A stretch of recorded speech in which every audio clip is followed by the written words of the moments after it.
Mandalorian Season 3 Episode 2 dropped some huge bombs. The minds of Mandalore had some secrets even deeper than Mando thought.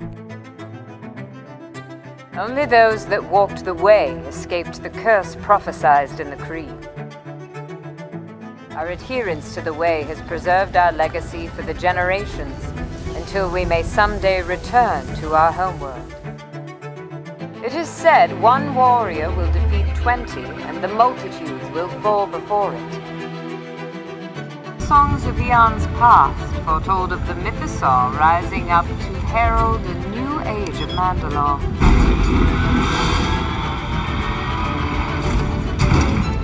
Sadly, it only exists in legends. So we talked about episode 1 and we weren't quite as impacted by it. And we kind of know why. They wanted to set up all these things. They want to point out that this is probably where we're going to go for the entire season, the whole journey. And they were trying to tease that basically this is what we're going to be talking about the entire season of the show. But apparently not. Clearly because not. we found a new droid. We found everything that we needed to know. Mandalore's breathable air now. And also there is a freaking Mythosaur on Mandalore. And that seemed like what they were going to be doing for the entire season, according to the trailers. But it just seems like it was all a ruse. Yeah, I feel kind of bamboozled a bit here. Mm-hmm. Hey, we're just getting started. And then it was bam, okay, everything that you thought we were going to be doing, we did it in this one episode. Yeah, Get we ready. did all of the things. Buckle it. So what exactly did they show? The Mythosaur. What the heck is the Mythosaur? It's kind of an ancient creature way, way back in the beginning of Mandalore's history, especially in the lore. Because the Mandalorians were not the original race on the planet. Originally, amongst all the other beasts, the number one alpha beast was the Mythosaur. Yes, indeed. Mostly because it was gigantic. It was huge. It was described from legends. It was described as the size of a city with 4 gigantic legs. It's massive. If you saw the Zillow Beast in the Bad Batch, it is bigger than that. Yeah.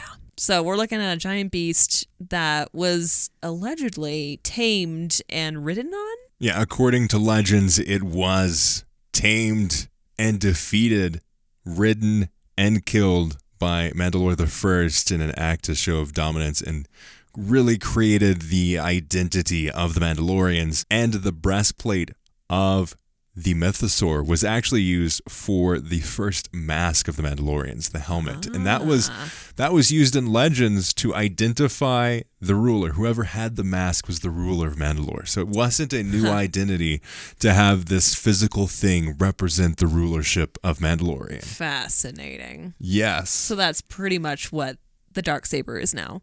That mask was originally in legends, of course. That mask was the original Darksaber in terms of we're going to unite and lead the Mandalorians. Yep. That was it. That was where it came from. And we theorized this before with our reaction to the season 3 trailer. Hopefully they'd be getting into the deeper details and history around the Mandalorians, especially with that early Mandalorian lore.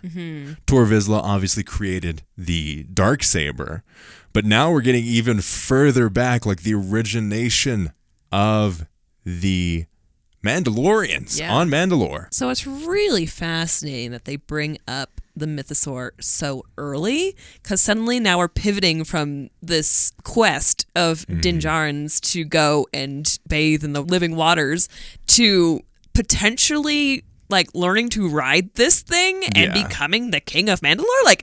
That seems to kind of be the direction we're going in. Maybe? What are we going to get this season? There's a lot that we could get, and I don't think it's just this season. I think they're trying to set up what could ultimately become the journey of Din Djarin. There's a lot of discussion in the community, rightly so. We talked about this with season 2 around how Din is probably going to be the ruler of Mandalore. But it seems to be even going past that. They're almost making his journey the ultimate Mandalorian of, he's got this Jedi buddy. He's got the Darksaber. He's making these friends all across the galaxy and has found out that Mandalore is livable in some sense. Creatures are there. The freaking Mythosaur is there.